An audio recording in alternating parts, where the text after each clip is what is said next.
Football Focus Weekly with CFI, Charlotte Football Insiders. Starring the pet man Matt Morrow, owner and founder of CFI. With him we have Cherie Glenn, our lead reporter, knocking out interviews, going all over the place, just being the queen of CFI. We have Brandon Black, the man behind the camera, the producer, and our photographer does a great job getting those shots every week. We have with us assistant West Charlotte football coach Brandon Billups. Very energetic young man. Former head coach at Central Cabarrus and East Rowan High Schools, Kenneth McClamrock, one of our big football experts. And then last but certainly not least, we have Josh Kroll, former Christ the King head coach, former offensive coordinator at multiple schools. And we are Football Focus Weekly. All right, good evening, everyone. Welcome back to another episode of Football Focus Weekly. I am the pet man, Matt Morrow, and excited to be back with you guys once again. Last week's episode was a little different. We gave thanks to a lot of people in the beginning. Had a fun time doing a lot of different things, but this week we're getting back to our normal stuff and what we do.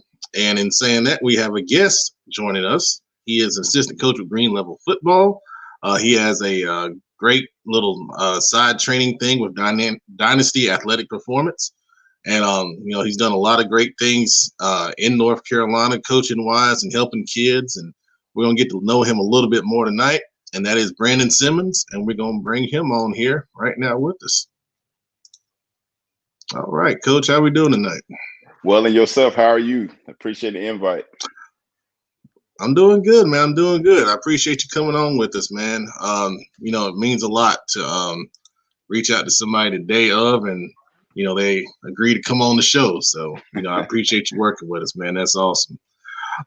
So first off, I just want to kind of get to know you a little bit, talk about your personal background, what got you into coaching, and some places that you've been coaching wise so far in your career.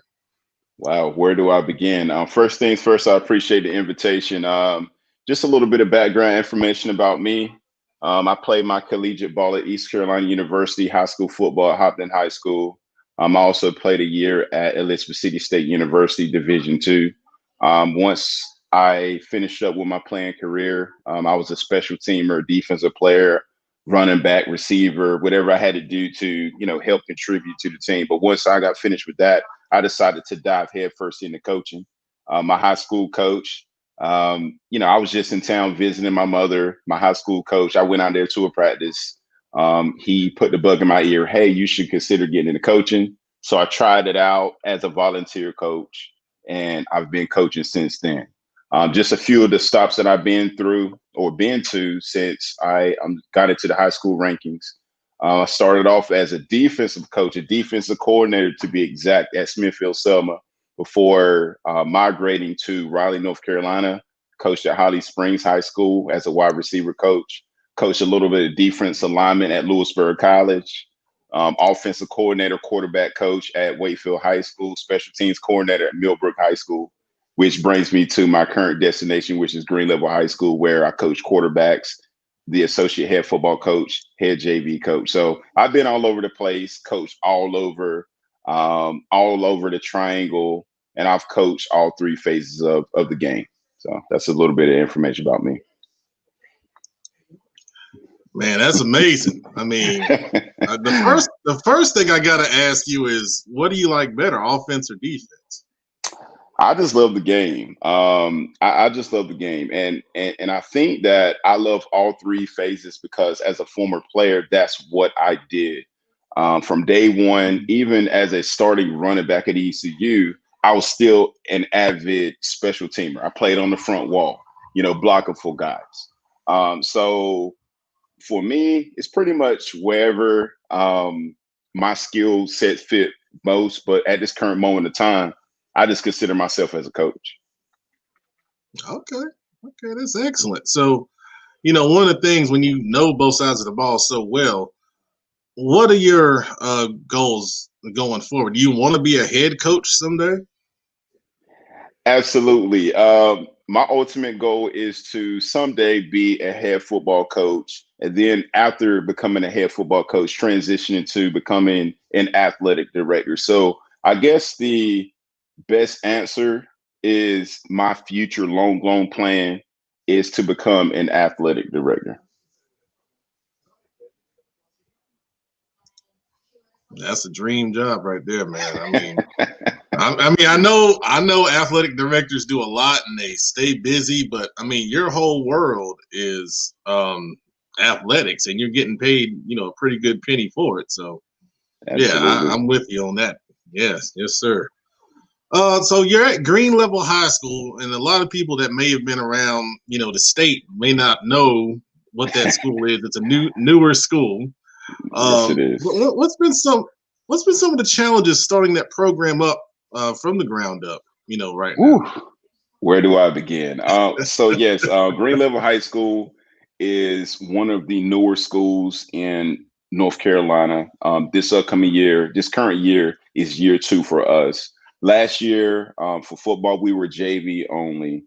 But we did manage to string together some wins and finish up 9-1 and be the champions of the conference, which was a major accomplishment. In addition to that, we also had a number of athletes perform at a high level in the classroom. So our overall GPA was around like a 3.8, 3.9, something like that. So the accountability piece was there. But on day one, many of the challenges that we experienced was just the lack of history. Okay. It's a lot different when you are selling to parents and kids the importance of being a part of a blue blood program. Okay. Richmond County, Vance High School, Mallard Creek, right? But when you're standing in front of parents or in athletes trying to sell them about this new school, on day one, most of the kids and parents were looking left and right like, what are you talking about? We don't even have a history. So lack of identity. We also had a number of different kids from other schools. So we had to convince them, and our sophomores did a great job of taking control of the team and leading the team in the right direction. So there was a whole lot of moving parts. We still don't even have a building where you can store equipment. Now, it's coming, but we don't have that. So just a lot of hands-on work, which is what I was not experiencing at other high schools, more accomplished high schools. Yeah, I've been through those challenges before. Kind of being at Waddell in the earlier days, and going through some transitions at Harding, and not having a home stadium for a year. So I can definitely relate to some of those challenges, Coach. Looks like we got a comment here from someone that knows you. It says Noah is watching, Coach. So I'm assuming it's one of your players right there. Well, he's Noah Terry is he's a young guy in the area that I work with. He's an up and coming running back linebacker. He's really committed. 8th grader at the current moment, but he works really hard. Mm-hmm. Appreciate that, Noah and Mr. Terry. Awesome. Yeah. Thank you for checking us out down here in Charlotte. Maybe another world, to some of us, but it's not that far away. Appreciate it. Not too far. Good stuff. So, in saying that, Dynasty Athletic Performance. Talk to us a little bit about that, how that got started, and what's the purpose and goal behind that. Wow, where do I begin?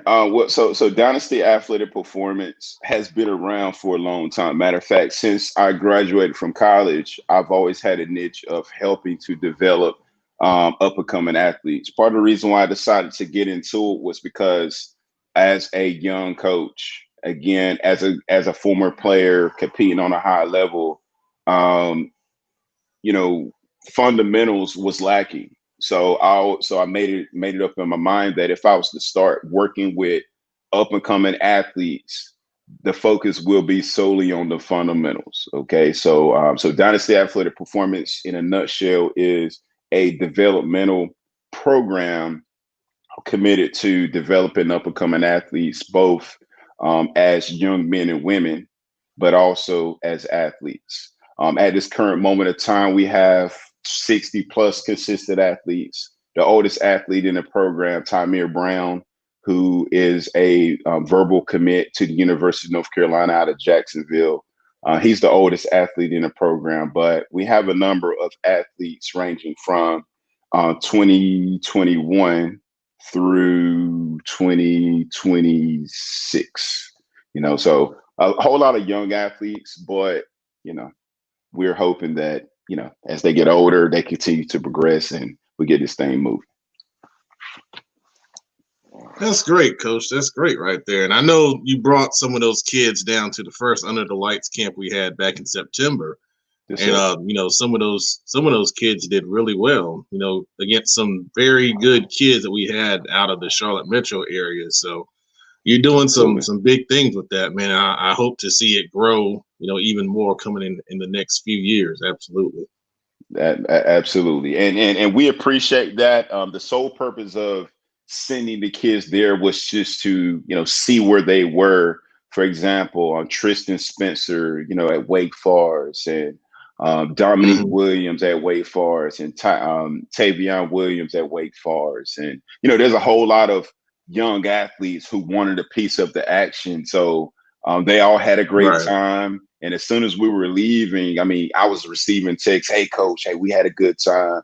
Thank you for the invite." And I'm like, "Hey, I didn't invite you, but I'm glad you were able to make yourself available to compete." But it was a great night.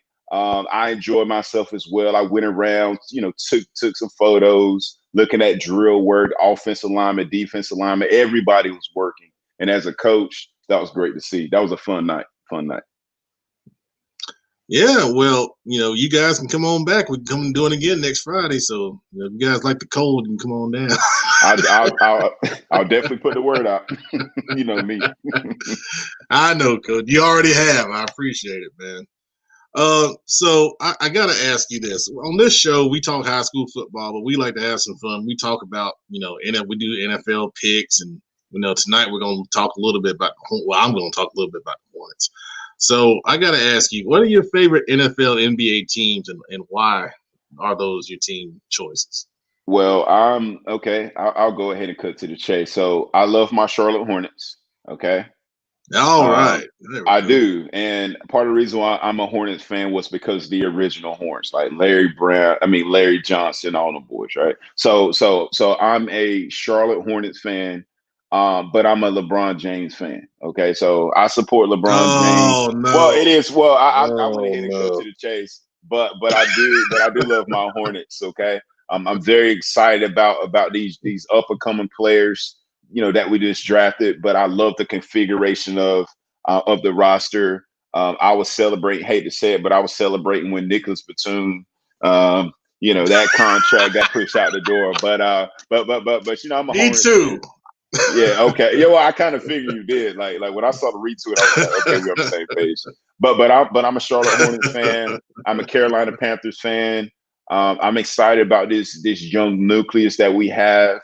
I've been a fan for a while. So, the John Fox era, the Ron Rivera.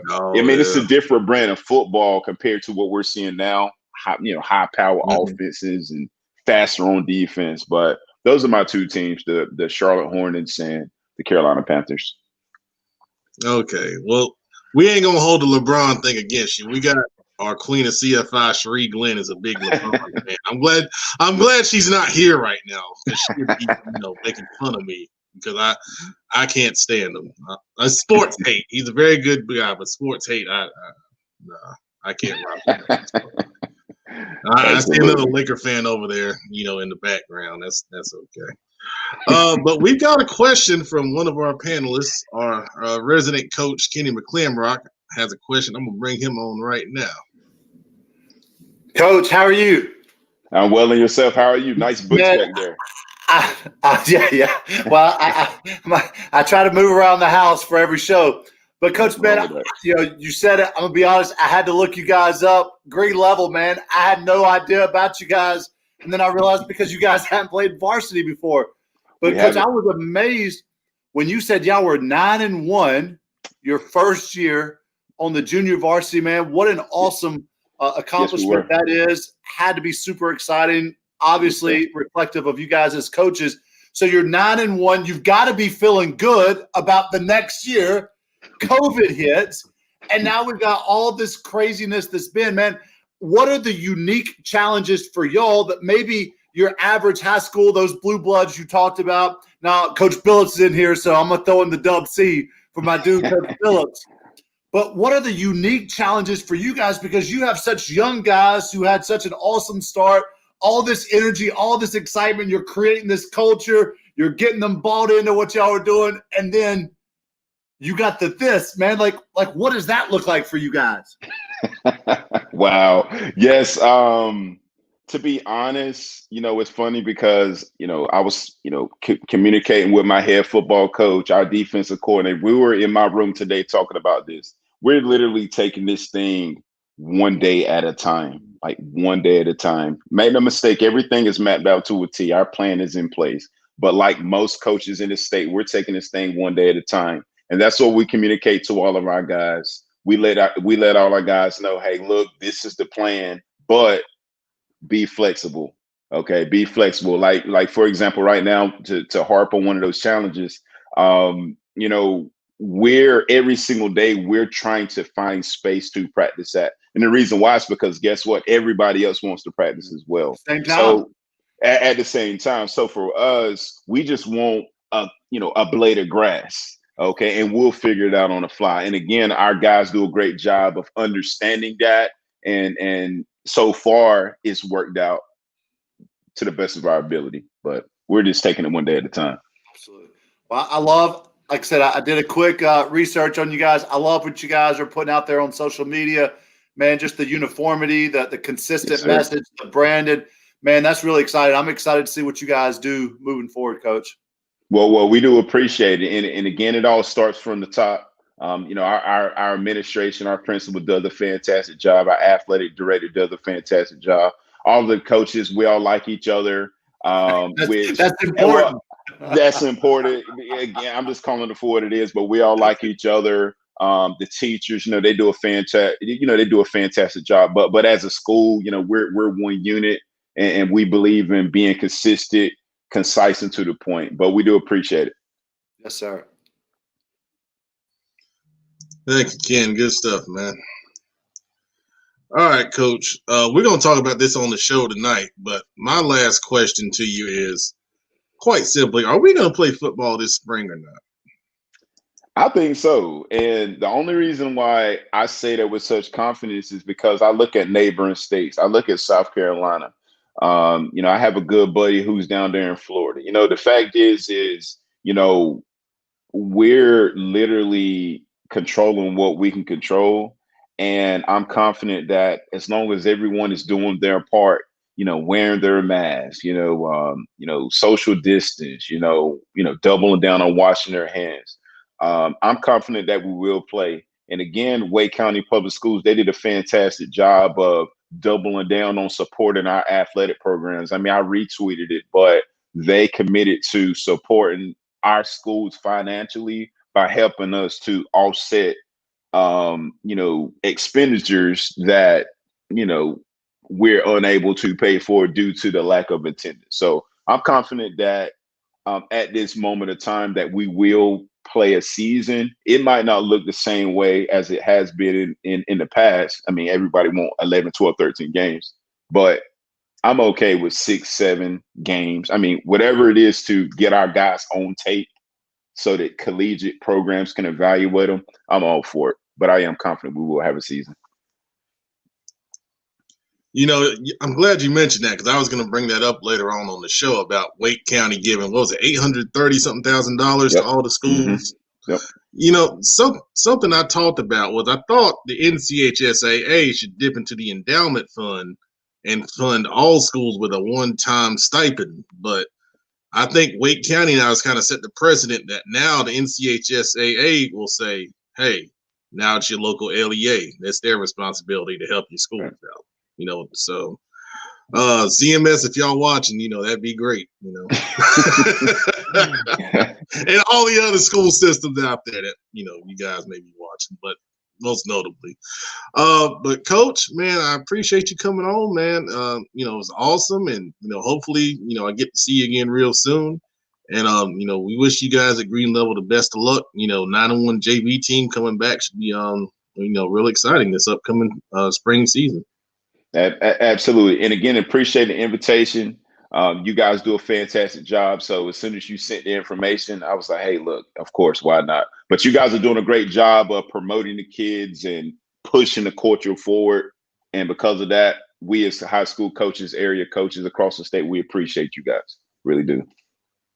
Awesome. Thank you, Coach, man. We'll talk soon. Thank you. Appreciate it. All right. So that was Brandon Simmons of Green Level High School, also with Dynasty Athletic Performance.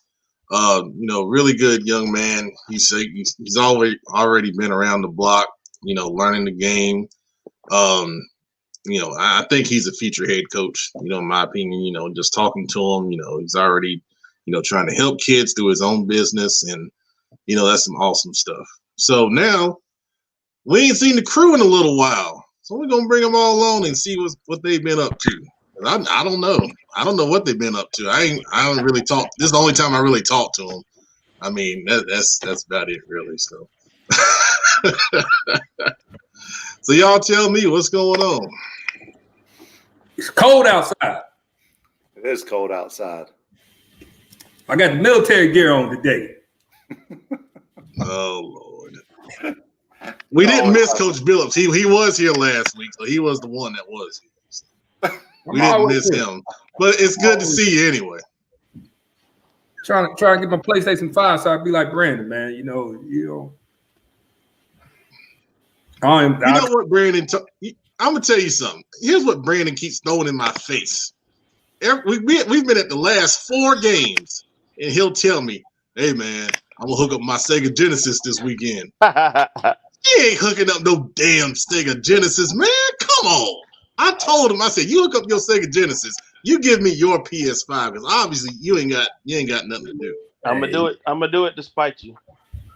No, yeah, no, okay. I'll do it despite you. Miss Queen, how are you? I'm good. Last week I was at 2 houses getting food and was disappointed because nobody had pumpkin pie or mashed potatoes.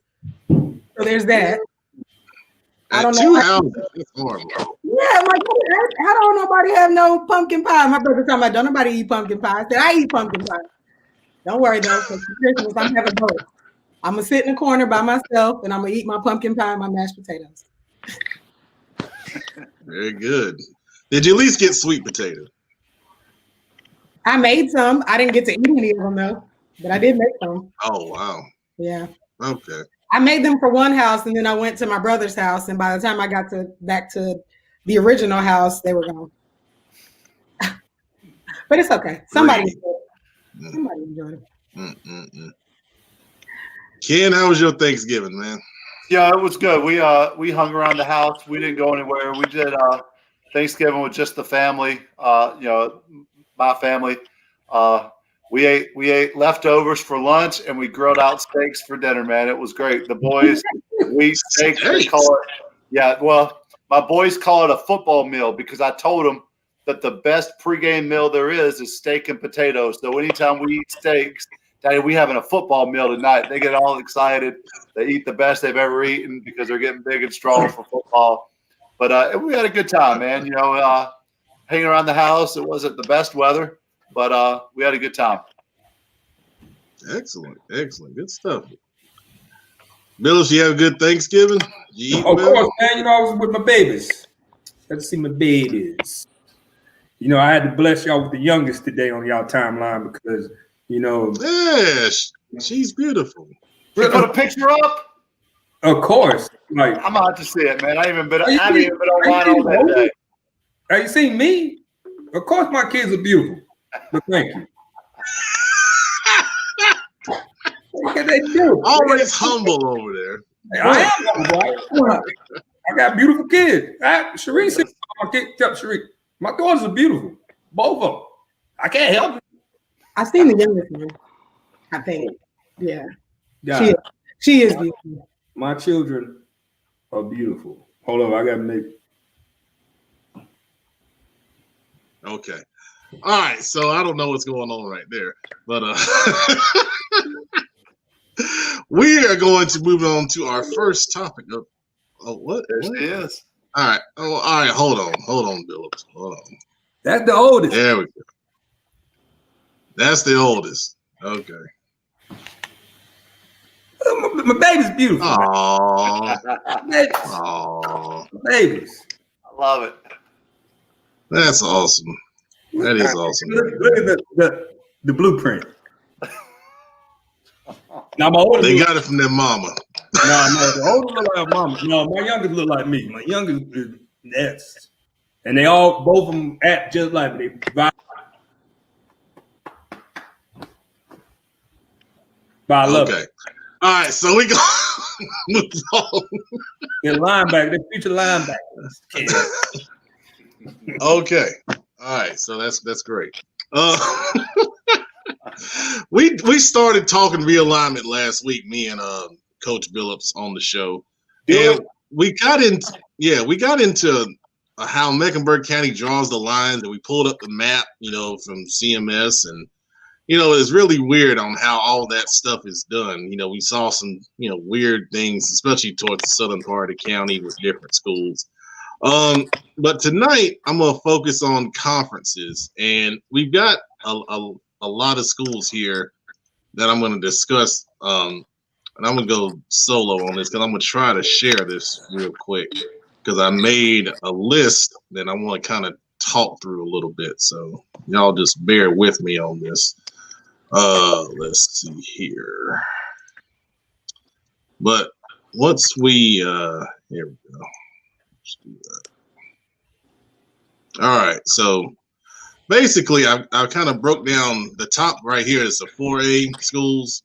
And I kind of put together what I think, the projections may be for, these 4A schools. And basically what I looked for when I would put these together is we're going to eliminate combo conferences. No more 3A, 4A conferences, at least for the big schools. If you get down to 1A, 2A, sometimes you have to do that, But 3A, 4A, we're trying to eliminate, those kind of situations. So, Conference 1 is pretty much the IMEC. Of course, West Charlotte's dropping down to 3A in the high school OT projection. So replacing West Charlotte with South Iredale. So we got Mallard Creek, North. Okay, Billups. You obviously got something to say about that. Oh no. Hey, South Iredale's a good team, man. Hey, you know what? I heard a rumor, and I'll tell you after this. Go ahead, keep on. Okay, well, basically the IMEC would look pretty much the same. Mallard Creek, North Meck, Vance, Huff, Hopewell, Mooresville, Lake Norman, and I say Vance, I mean Julius Chambers. We know that's changing. Mooresville, Lake Norman, and South Iredale is what we got, for the IMEC based on, these projections that came from high school OT. All right, so what you got, Billups? I heard that Mooresville and Lake Norman, when they do the new realignment, I heard try to get out of the IMEC and start that getting there with the Cabarrus teams. Or you've got the Cabarrus teams or Carson High School in Rowan County. Yeah, that's why I heard. I heard because if you look at it, I'm getting ahead of it. You look at who all dropped. You got West Charlotte, West Met, and Harding in Charlotte. Right. And I think they don't shorten the conference out and they don't spread them ones out. Because shoot, you want to be honest, Met, well, not really. Me and you already had there's a couple of schools that are playing 4A ball that got 4A numbers, but they don't got 4A. They don't got a lot of people like East Met. Their numbers, their population numbers high. They don't got a lot of people on the football team. Just like Providence. Providence has 4A numbers, but do it really benefit them? Barry. Barry's another one. You know what I'm saying? It's certain schools. I don't like how they do it because, like we were saying, Providence, South Meck, all of them fall into that. But when they build them new schools, they don't branch them out because Archie AK is really the one only in that south side, and Butler that really fits. You know, and even Rocky River. Look at Rocky River numbers. I think we've never seen them with like 90, 100 plus kids. You know what I'm saying? Yeah, you know, the formula that high school OT uses, you know, it's a lot more involved than it's just the numbers of the school. They took a couple other rankings, and they did a good job explaining it. So it'll be interesting to see how the NCHSAA kind of mirrors that, if they do. You know, we don't know that. Everybody, that's not no word. That's not a secret, but everybody knows Mooresville and Lake Norman been trying to get our neck for a while. Wouldn't you? Yeah, you know, L. Brown. You know, L. Brown had to get up out of there. You know, I mean, if we're looking for a place for Mooresville and Lake Norman to go, I mean, they got two options in my opinion. They can go. We got an all Cabarrus County conference that I put together. Yeah. Where I think Carson, that you mentioned, Coach, I think Carson would fit well, and it's that Conference 4. Let me scroll down a little bit. Conference 4 right here. We can go ahead and put Carson in there because I think that's a good. They're the only Rowan 4A school. I agree. The only reason why I mentioned them with kind of those other schools because they're already in the league with the Iredell County schools as well. Yeah. You know, it'll be. I think that Cabarrus County is going to try to stay together, obviously, for obvious reasons. Keep gates and keep driving distances. You know, and I think it'll be interesting to see how COVID-19, this pandemic, and the logistics of travel affects this because they're you know, gas prices have gone up for buses, but yet athletic departments aren't making any money right now. And so I think that you're going to see athletic departments and schools and principals maybe be a little bit more involved than normal in this realignment process to try to get closer to home schools because you're not going to want to travel 45 minutes. You know, and that's why I think your West Charlotte and your Hardins, those 3A Charlotte schools now are going to really struggle. Do you put them with Gaston County? Yeah, it's going to go Gaston. I think we're going Gaston. Well, I'll tell you, it's either that or Cabarrus because I mean, Hardin has played in the Cabarrus County SBC back when we were in school, Pep, but that's a long trip for those guys to make, especially for basketball games, playing 3 nights a week, going back and forth to Cabarrus County. And you got to think about the kids, guys who play us the next 2 years. From Cabarrus, they got to drive. They don't got to drive. They got to go all the way to South to Waddell. That way we don't be playing. That's where y'all are going to be playing your games? Yeah. To the new schools built. So West Charlotte's not playing their games at home? Nope. Our home games are at Waddell this year. I didn't know that Waddell was still around. Is that still a school? Oh, yeah. Yeah, Waddell. Oh, yeah. It's coming back, actually. It's coming back in 2 years as a high school. Waddell Raiders. I mean, but they're not currently at school, right? It is. No, it's a middle school. Yeah, it's a middle school. I forgot what is it? South. I forgot what it's called. Southwest, something like that. Always the strangest school to me. But it's still. So basically, what they do is they still got Waddell brand. Pep's laughing because it's true. It's an off brand. It's still named Waddell. But when you go to school, like the CMS sign. It's a Southwestern middle. But they're going to be at high school again, and you guys are going to be playing your games there. Yeah, but then they got to spend the money to convert it and modernize it. Put the $3 million. When we told them back in 2010, it was stupid to try to close it in the first place. But you know, all they do is put smart boys. That's all they do. But Hardin High School can't get bleachers that don't fall apart. That's right. Advanced high school can't play a game in the playoffs. That's right. You look at all the traditional black schools, like you look at West Mac, East. Oh boy, we better get there. Look at West Mac, East Mac, Harding. West Charlotte had to beg for their new school basically. And you look at you can't even put Olympia in there. Olympia looks nice now. They get all what they do. But West Mac, East Mac, Harding, they all new building because you go in their school, it still look like when my parents was in the school in the 80s, how them schools look. And You also got like Eastway Middle. You look like Eastway Middle. They need that school. If your ceiling is how big their gym ceiling is, and they play basketball, and it's like it needs to be updated. That's a bunch of schools in Charlotte. You look at, we got all these. That's an old boy. You don't let me go to school board meeting, but I think they should stop building take the old schools. It's a lot of older schools. It's traditional elementary schools, middle schools, high school that they need to keep because they're communities for a long time. Garinger, they need to really do something with Garinger. They still got the fences when they had the metal detectors still around that school. It looked like a prison. Like, help them out. You make people feel like they box in. That's why they act like they are. That's why they act like animals, because you feel like they cage it. Like, you go with Garinger gym, Pep Bennett Garinger gym, their basketball gym is ridiculous. Like, they need to do something. Ain't no way. It's 2020. I thought it was 1942 when I went up in there, and they were coming out in short shorts back to hoop. Like, All right, so that's a whole nother show right there. Yeah, don't get me started. I'm about to start preaching. Yeah. So, all right, so for Conference 2, what we got right now is basically east side of Charlotte, Rocky River, Garinger, East Mac, Butler, Independence.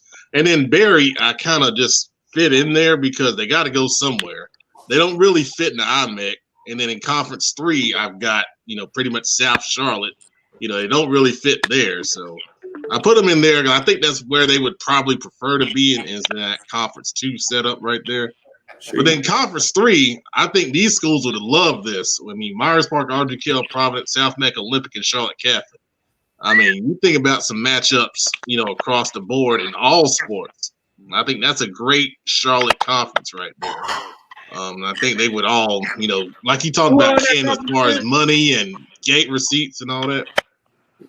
The one I just said, Bills, was Myers Park, AK, Providence, South Mac, Olympic, and Charlotte Catholic. I'll tell you one school that's not glad to be in that conference. Who's that? Providence. That's tough for them. Really? You think so? You put them in there with Charlotte Catholic, AK, Myers Park, and who else? Olympic, South Mac. That thing's heavy. That's a lot of good sports being played in that conference. Yeah.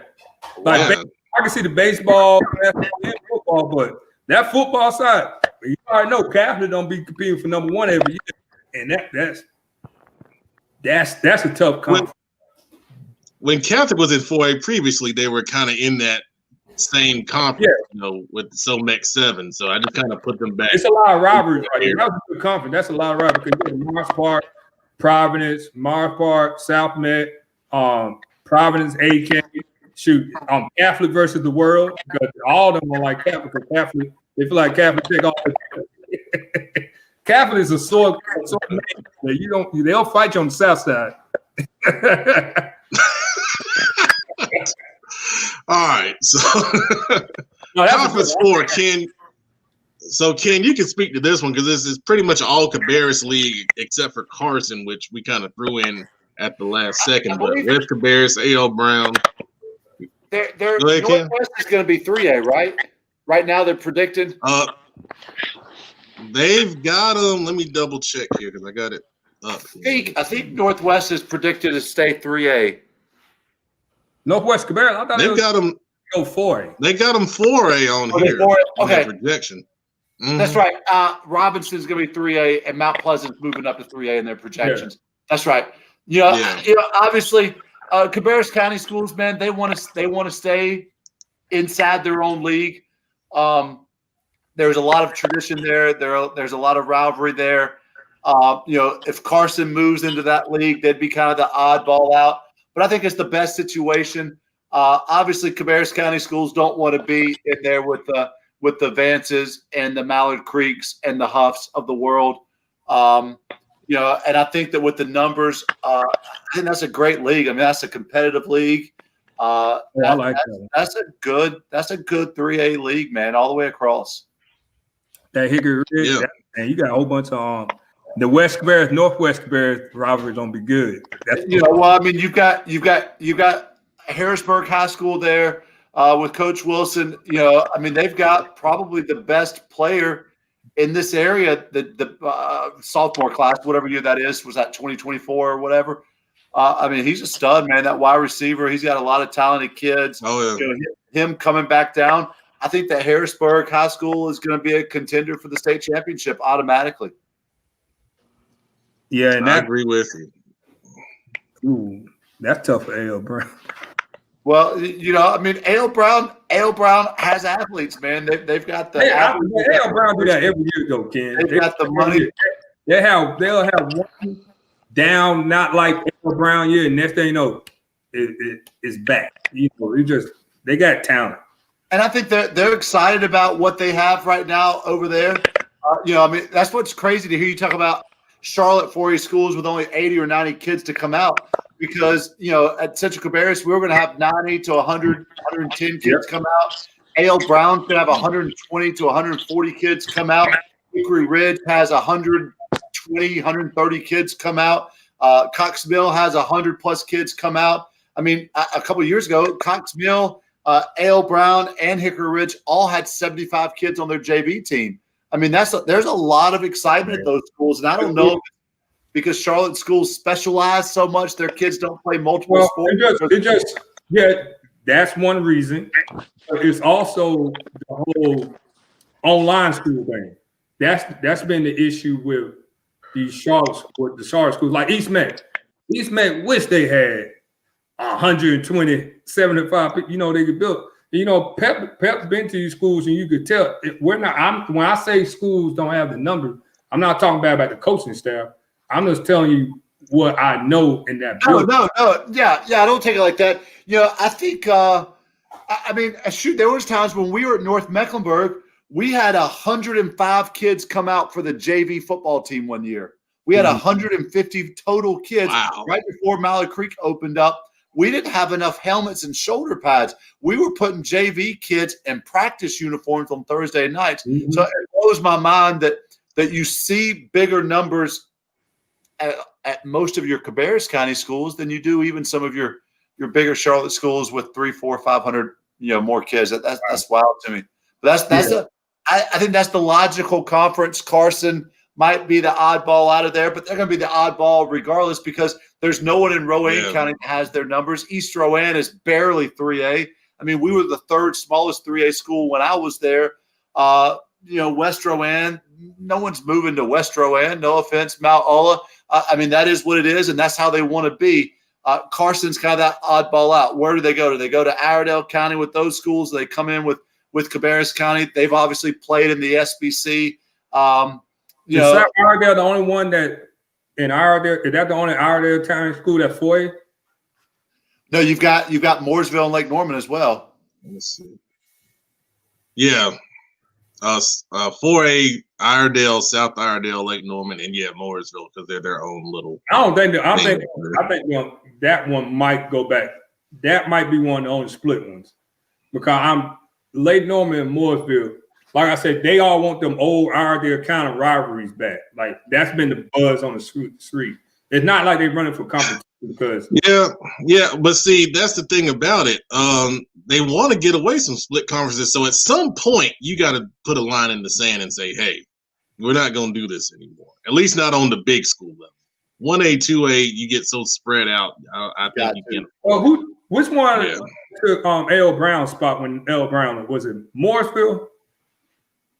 When A.L. Brown left, I think so. Yeah, Mooresville came in. That's when it became the IMAC. Yeah, I think they owe one of them because I think it's Lake Norman. One of them is on because I know that, like I said, they're not running for competition. I just think that Eric, they like you said, the travel. Even though Mooresville, they got the bus because the Christian Tour dude went there or whatnot, so they get all that. And Lake Norman got the money. It's the lake. But I just think they want to keep it like Cabarrus County. They want to keep you like when Central Cabarrus, when I played football, Central Cabarrus was in Mecca 6 was. It was they didn't want to be there, but they did it. And then once they did it, they're never gonna be in another conference with Charlotte School. They want to be out there with them. So, it makes sense. People don't like playing Charlotte School, which it makes sense, but and I ain't saying like Mooresville, Lake Norman. Somebody's got to do it. Yeah, someone's got to. Yeah. I mean, at the end of the day, you don't want to be the 5th team in that North Charlotte League. I mean, the Vans, the Mallard Creek, you don't want to be that 5th school because you're just going to get your face drilled in every single week, man. Nobody wants to do that. You're going to fight like crazy to get out of that league. Carson going with Cabarrus County. A lot of those schools are right off the interstate, man. That's an easy trip for those guys. Yeah. That's a great point, Ken, because that brings me to my next one with Conference 5. So we talked about history with Harding and being in the SPC. I mean, it puts them right – they're right off 85, West Charlotte right off 85, and West Meck not far from 85. Those 3 schools going back into Cabarrus with the 3 orphan Cabarrus schools that are still 3A. So you make a conference right there with Harding, West Charlotte, West Meck, and then Robinson, Concord, and Mount Pleasant. I'll tell you, like, I don't know if that conference happens, Pep, but I love that conference, man. I mean, there's so much diversity in that league. I mean, you've got Mount Pleasant, a traditional 2A rural school, Coach Johns, the grandfather of Cabarrus County. I would love to see Mount Pleasant go to West Charlotte. I would love to see Hardin come to Concord again. I would love to see some of those things. There's nothing natural about those rivalries except West Charlotte is an old traditional school. Concord is an old traditional school. I think that D-Rob is going to get Robinson up to a pretty good school here pretty quickly. Mount Pleasant is a top 2A school, man. I would love to see some of those rivalries. There's nothing traditional about it, but I would love to see Coach Billups come into my neck of the woods and play, man. That would be awesome. Not to be cocky and confident that I don't count the Central Cabarrus law, but I was undefeated in Cabarrus County. There it is. That's right. Well, I'll tell you, like, as a Cabarrus County coach, I would love to go against West Mecklenburg just because they have so many athletes. They have so much talent. Like, I would love to go up there, for Cabarrus County School to go to Charlotte. It's such a different feeling. I like that. A Charlotte home game, especially at a West Charlotte, it's a different feeling than it is. That's tough. That's, back in the day, back when we all were, younger, before we got started, that West Side Charlotte, that was the gauntlet before it was North Charlotte. Like, you didn't want to play the West Mets and the West Charlotte and stuff like that. And like I said, I think people want to see the battle of the West Side now. You want to see West Charlotte, West Met, and Harding in the same conference. You want to see the old Concord, West Charlotte game. That used to be a good game. You know what I'm saying? I would love to go with Mount Pleasant. I heard so much great things about Mount Pleasant. Let me tell you, for a West Charlotte kid to show up at Mount Pleasant for a Friday night game and see 3,000 Mount Pleasant fans going crazy for their boys. Everywhere in Mount Pleasant, you just see signs and flags that say "My team, my town." It is the ultimate small town. We love our team school, man. I love it. Coach Johns has been there for 2 decades. And for those kids to be able to experience that at a Mount Pleasant, that's an awesome experience, man. You know this, Coach Phillips. And Pep and Hardin, West Meck, you don't see a whole lot of fans there. I mean, let's be for real. You get to bring the West Side swag to Mount Pleasant. Yeah, seriously.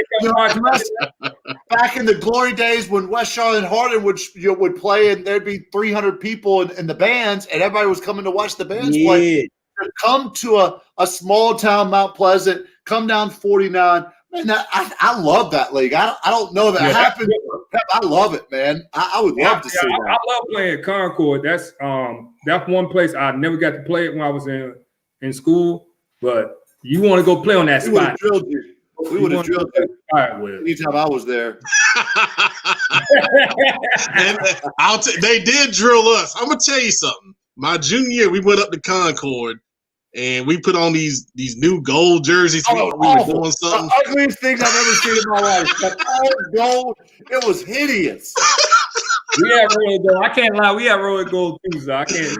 But man, I'm gonna tell you, y'all had was it Jamie Scott at running back, And my old defense coordinator, Alvin Weidman, I was at D tackle. He said, "Look, Matt, all I need you to do is fall down at the snap and make a pile. I promise you he will not get 100 yards on us." And we held him under 100 yards. We lost 34-7, but we don't tell that story to nobody else. He said we lost 34-7. Hey, when you don't got no tackle not beat, you tell them get on all fours, fall forward. Man, that's the secret right there. We were pretty good that year, Pep. 97. We were a good football team. I remember. Yeah, I remember. Yeah. Thanks. All right. I'm sure we were wearing all black that night. I'll tell you, but I agree, Ken. I would love to see this league just from, like you said, different matchups, a lot of different. I mean, just thinking about the football field, you got a whole different types of offensive looks. I mean, Mount Pleasant is traditional I team. We went up there a couple years ago when they had Cody Reese. And man, I tell you, they gave that guy the ball 46 times when I was there. I believe it. I mean, it was insane. A work for it. They're spreading the ball out a little bit now. Coach Johns has kind of joined the 21st century. Coach Keen's an offensive coordinator. And, the athletic director for Cabarrus County's son is the quarterback. And I mean, he's just a heck of a player, big, strong kid. But it'll be fun to see one of my old coaches, a guy who coached the quarterbacks for me the last 3 years, has gone on to Mount Pleasant to coach the quarterbacks there. And, I'm excited to see what they're going to do, man. I've got my defensive line coach, Coach Riggins, is there coaching the offensive line now as well. So I've got some connections at Mount Pleasant. But, I mean, that's an exciting league, man. That's a good one. Especially if Concord can get back to where Concord used to be. Because, when I was in school, we wanted to play teams like West Charlotte. When I was a coach there, of course, we did play West Charlotte and, threw about 700 yards on them in 2012. But Coach Phillips wasn't there. One thing I love about our friendship is I'll take a jab, you take a jab, and we just laugh about it. I was like, I know you don't say something. Well, Pep started talking about this whole Concord versus Hardin thing. And what he didn't probably remember is the next year in '98, we're playing at Hardin. And, we're – Pat, no offense, we were beating the dog out of y'all that year too. And Coach Smith – Now, hold on now. All right, go ahead. I'll let you go. Coach Smith called the timeout. We're on about the 3-yard line, and Coach Smith says, "Kenneth, you ready to score a touchdown?" I go, "Heck yeah." Well, we had a little pass play. Back then people didn't really know the football. 132 dub is what we called it. He says, "We're going to run a tight end reverse to you." Tight end reverse. So we break the huddle. I don't know whether they get a 3-point stance or stand up in a 2-point stance. We hike the ball, and I just run backwards like an idiot. He hands the ball off to me, and I think I got stuff about a 3 or 4 yard loss. Looked like an idiot, but Hardin High School, man. Y'all had a kid that played baseball that year. We called him Jesus because he had a big, long beard and long hair. But we played you guys the first week of February in baseball, and it was about 28 degrees. And it was cold. You want me to tell you what we used to call Hardin at West Charlotte? Stat night. Stat night. Okay, for both of you, we're going to move on because I don't want to start cussing on live internet. Well, we called the Dub C a W, so there you go. That's all we refer to them as. For Hardin to say that, they call it an L. Stat. When y'all get to be losing the week, I got my time for both of y'all. Believe me, I got the video saved. Oh, it's gonna be. Woo, I can't wait. All right. Anyway, we got Joe Hughes on. Welcome, Joe. Right. How you doing, man? Man, he got his 90s R&B group look on right now. The toboggan, the beanie. Boy, he look like Jack Edge. All I need is a leather jacket and I'll be set. In some shade. Go. Anyway, we're talking we're talking realignment, and we're down to Conference 6 on my list here. And I want to ask you something. So I know, some of the talk about the Gaston County schools, they want to stay together. but no one seems to want Creston Kings Mountain. But they got to go with them, right? Not necessarily. A lot of this has to do with money and how school districts intermingle and intermix. Gaston County is already one of the biggest 10 school districts in the state, and you basically are going. If realignment goes how I expect it to go, you're basically going to have a bunch of schools that are lumped in that are basically around the same size. So the whole question is going to come down to whether you want to have a 2A, 3A, or you want to have just a pure 3A. If it ends up being a 2A, 3A, you might end up having 8 to 9 schools in that one conference. Yeah. I thought that's the one. Well, go ahead, Bill. Shaw was gonna be in, like West Charlotte, Harding, and Met. That's the Gaston County one. But like I said, I like the other one with the Cabarrus County one. I like that one, but like I said, I don't know. You know, if I think how Q Tucker would do, I think it's gonna be the Gaston County one. I agree. And they probably don't they want to see that again. Yeah, yeah, and it's also the fact you have Creston Kings Mountain that are basically winning just by any and everything. You're going to see that in volleyball. You're going to see that in a little bit of everything coming up here in the spring too. So where do those two schools go? I mean, the way I did this was I'm trying to eliminate split conferences. So, yeah, if you split the conferences, you can kind of, fit them in wherever you want to go. But without split conferences, I don't see, necessarily where they go, in this kind of scenario. Yeah, that's the only way that you could do it if you want to lump everybody in, especially if the rumor is Huss is going down to 2A, and of course you have East Gaston's is going to probably still be in that same population or student population as well. So, yeah, they got. I think is it East Gaston and Hunter Huss 2A? Is that what I saw? Yeah. Hunter Huss would drop to 2A. I think Mountain Island Charter would move up to 2A, and I feel like I'm missing somebody. I don't think Coach Washington like that. I don't think he cares. No, I really don't think he cares, to be honest. That one, you're right, because that 1A, you say what you want to say about 1A. You better be able to stop the run and have some linemen in 1A, because we already know what you're gonna get in 1A. I think 2A, they got a fighting chance to win the state championship in 2A, because their playing style fits 2A. And that's not saying they can't play 1A ball. They can't play 1A ball. I'm just saying, when you go up there, you gotta go Robbinsville. Boy, I went to that game. They was in during Power I, Wing T. I was like, good, great boy. And it's a machine. Like these boys, they've been running that offense since they was peewee, so they could run in their sleep. Doing the Wing T stuff. Ken would have he'd been in heaven down there. They was watching it. But it's tough. To me, and everybody get mad when I say 1A football, everybody thinks it's harder to win a 4A and 3A. No, that 1A down there, boy, Tarboro and all them, you gotta strap your chin strap up, go play some 1A ball. You can't you might see 3 or 4 different styles in 3 to 4 different weeks, and it will be totally different and off the wall. And you be like, what in the world? You don't know how to stop wing T. You don't see I formation. Them kids be like, why they in? You seen?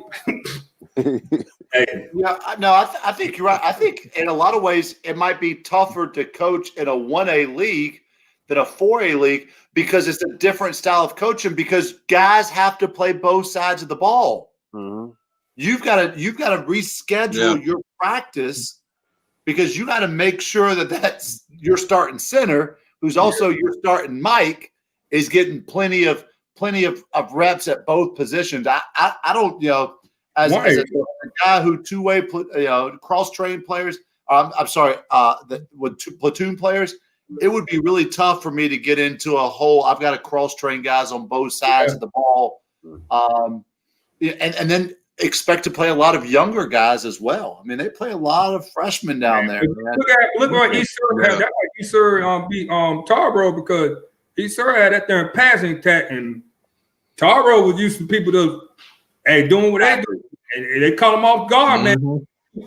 I forgot the quarterback name, but he's a tight end now at the he go on to Carolina. Where he is? North Carolina. Yep. Carolina. Big old boy. He had a cannon. He was crazy, dude.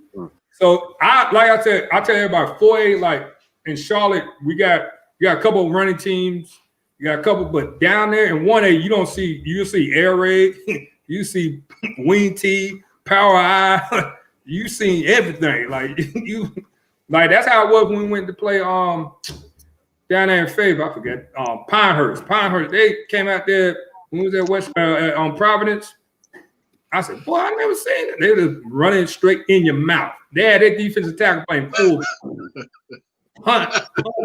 He was hitting us in the mouth. I was like, God, dog. It took me back to when we played AC Reynolds at West Charlotte. Like, it's tough going up there. Them mountain teams, they got a different attitude. It's a brand of football, so I'm not saying, but they're starting to spread out a little bit in the mountain now, though. I mean, you're starting to see them, incorporate the spread, which I thought was, interesting. You see Robert, you don't think spread hell don't froze over. I would tell you that. All right, so I hope you guys enjoyed our realignment talk, spiced in with a little bit of 1990s, early 2000 football memories. I appreciate you sitting through that. But now before we do sound off, I'm gonna talk to Joe Hughes because we got South Carolina football championships coming up. So you guys hang tight real quick. All right. So Joe, we saw a great game last week between Northwestern and TL Hanna. And we saw Hanna pull that game out with 61 run plays, 28-24 victory over Northwestern, and their reward in the state championship game is Dutch Fork. Do they have a chance here? They have a chance. I just don't know if anyone's going to take it. I really think that they're going to have to pass the football. We saw that they have the ability to at least hit on a few every once in a while. But the thing is that they're going to have to throw off schedule. They're just going to have to this time around, and I don't know if they're going to have enough firepower to do that against Dutch Fork. Dutch Fork hasn't stopped learning how to score, and against Dutch Fork, you're going to have to do that. And I just don't know if they're going to have enough possessions to keep up. Yeah, because you think with the way Dutch Fork, runs that offense, and I know they played, was it 2018 in the state title game, and Dutch Fork won 59-20. So it was a closer game. It was a closer game than the score indicated. It's almost like between the late third and early fourth quarter, just the bottom fell out for TL Hanna, and it was almost as if you had one team that's been there for years, and then you had another team that was making it the first time. It was almost like stage fright. Okay, got you. All right. Well, I think they play the right style, with running the football so much to control the clock, control possession, that gives them a shot. But to your point, when they threw the football, it was on early downs. I think 2 of their 3 passes were on first down trying to catch, somebody asleep.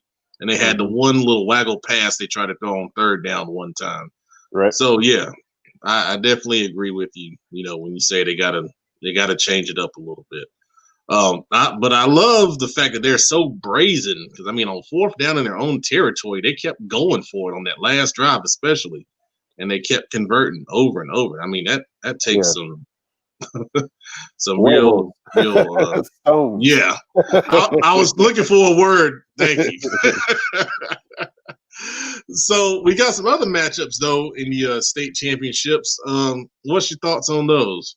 What you got on that? Yeah, 4A North Myrtle Beach, AC Flora. You basically have the top 2 teams all year, basically in 4A football, and they're basically the carbon copy of the other. North Myrtle Beach runs for 250, throws for just shy of 100. AC Flora has rushed for almost 350. So you're basically dealing with 2 teams that are you're just going to see a short ball game. One is going to last probably 2 hours because there's not going to be much throwing and a lot of hard hitting. In 3A, you're going to have probably the best game of the weekend. Daniel against Daniel against Camden, two teams that are going to light up the scoreboard. Camden is a very fast running team, can get to the corner very fast, and then all of a sudden he's gone. Daniel's going to have to deal with that, but Daniel counters with a vaunted passing attack that is just one of the state's best, regardless of classification. And it would surprise me to see the winner have to score 40 points in that one to come out as the winner. Abbeville and Marion, I've probably heard enough trash talk that I've probably needed to hear about this game already. I'm just ready to get it over with, to be honest. I like Abbeville in the game. I like Marion, but Abbeville's just too strong. They're just too strong, and they're going to continue to come with it for 4 quarters. And I hate to say it, but Marion's they're just not going to have enough bodies. And Southside Christian and Lakeview is basically the counter to they're the anti-Dillon in Dillon County in South Carolina. They're a traditional powerhouse in their own right. Southside Christian's trying to get a state championship for the first time. I'm more of a guy that kind of likes power football, and if we're going that way, Lakeview probably gets an edge in this one because Southside Christian has a good chance though anyway. But I like power football. I'm with you, man. I'm with you on that. Absolutely. So for the championship games, are they allowing fans at all at these places, or are they just being live streamed or something? They're allowing fans. It's just a limited amount. I think they're like Harry Perone Stadium in Spring Valley, which is right down the street from my parents' house. They're allowing about 1,400. I'm not totally sure how many Benedict is letting in, but I'm more concerned about parking because parking stinks regardless.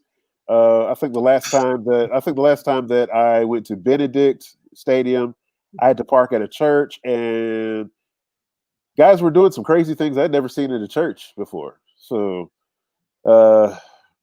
okay. It sounds like there's an interesting story behind that. I have plenty. And that's one of them. But and then Spring Valley Spring Valley is an older school. It's been renovated, but it's an older school, and parking just isn't great over there at all. So I'm interested to see exactly how parking is done. Maybe the fact that there's less attendance being allowed might actually help that. With some of these games, I wish we had a full packed house, but with COVID, of course, that's not the case. So, yeah, I'm just hoping for a good weekend of football. So, what are you going to the games at all? No, I am not. I'm going to sit back, hang with my oldest daughter. Her birthday's next week, so we're going to celebrate a little bit this week. That's great. Well, Joe, we got through a season in South Carolina. We've expanded our territory a little bit, from the upstate down to Columbia, and learned a little bit about South Carolina culture and had some interesting experiences. And Russian. It's been fun. I didn't get a chance to tell my story the other day. So I tried to go early before the Irmo game. The line is all the way out to the street and into the street. Like there's like 4 cars in the right lane before you can even turn into the place. So I'm looking, I'm like, what do they sell at this place? I mean, what is this? Are you serious? It's crazy. So I got mad because I got there an hour before the game, and I thought I'm just gonna cruise in, get me a little cheeseburger, and then just eat it in the parking lot, and then go into the Irmo game. And hold on, I'm gonna bring Brandon because he's laughing at me in the background. Let me bring him in. Hold on. Why are you laughing, man? Man, I mean, because I think I'm laughing because that's a very accurate description. Like the line was literally in the street, so there was no, like, you literally had to plan. There was no, let me stop and grab a bite. No, you had to plan that. Like you would have probably had to leave an hour earlier just to get there. But so I completely understand. He's not lying, folks. The line was in the street. So that whole lane, that far right lane, was pretty much dedicated to the drive-through. Yeah. So we got done. We talked to Coach Brand after the game, and then I got your message, Joe. You said they stayed until 11, so it was about like 10:40. And I'm like, dang, Brandon, we just got to go in line, get in line, and just sit. We ain't come all the way down here not to get this dang on cheeseburger basket. So I was gonna make a left turn off the street and turn into the place, thinking it's late. Ain't that many people out. The dang old line is still in the street. Yep. Man, I had to go and turn into a bank, make a U-turn in the bank, come back out, and then sit in the line in the street. I'm telling you, man, it's insane. But I will say this. It was good food. And the line did move pretty quickly. Now, it wasn't Chick-fil-A fast, but it did move pretty quickly. Yeah, it's pretty fast. Shout out to Rush's customer service. There's some very nice girls that work in there. And, I ordered like 4 different things because, I got to sample everything. So I did get the cheeseburger basket, but I got like a 2-piece dinner and a thing of wings, and I think I got a chicken sandwich. I had to try. Brandon, why are you laughing? I had to try it all. Because you created a sampler platter. Like, they don't even sell a sampler platter, but you created one. You created your own sampler platter. Oh my Pretty God. resourceful. That's pretty resourceful, man. But it was all good though. It was all good food. good. I think I got a burger and a hot dog, and I had no complaints. So it was cool. It was worth the adventure trying to go to it. It was cool. It was good. Yeah. So say all that to say, appreciate the recommendation and the experience. It was good stuff.